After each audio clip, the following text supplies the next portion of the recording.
الحمدللہ والصلاۃ والسلام علی رسول اللہ۔ نیکیوں کے سیزن رمضان المبارک میں ایک نئی نیکی کا ذکر لے کر آپ کے سامنے حاضر ہیں۔ آج جس نیکی کا ذکر ہم کرنے جا رہے ہیں وہ ہے اللہ تعالیٰ کا ذکر۔ نبی کریم صلی اللہ علیہ وسلم نے ایک ذکر کے بارے میں جو کہ مغرب کے بعد 10 مرتبہ کرنا ہے، بڑے ہی عظیم فضائل بیان فرمائے ہیں۔ فرمایا کہ جو شخص مغرب کی نماز کے بعد 10 بار یہ ذکر کرتا ہے، لا الہ الا اللہ وحدہ لا شریک لہ لہ الملک ولہ الحمد یحیی ویمیت وہو علی کل شیء قدیر، اللہ تعالیٰ اس کو 4 چیزیں عطا فرماتا ہے۔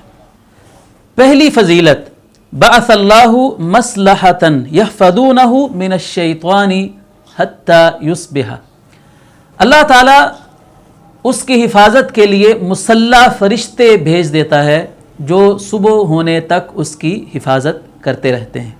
دوسری فضیلت، اس کے لیے اس کے عوض 10 نیکیاں لکھی جاتی ہیں جو اسے اجر و ثواب کا مستحق بنا دیتی ہیں۔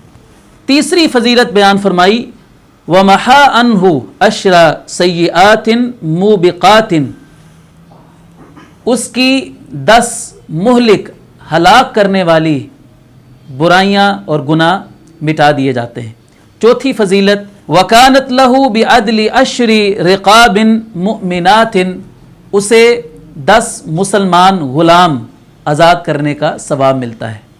تو ایک مختصر سا ذکر اور اتنی زیادہ فضیلتیں، اسے کبھی مس مت کیجیے گا۔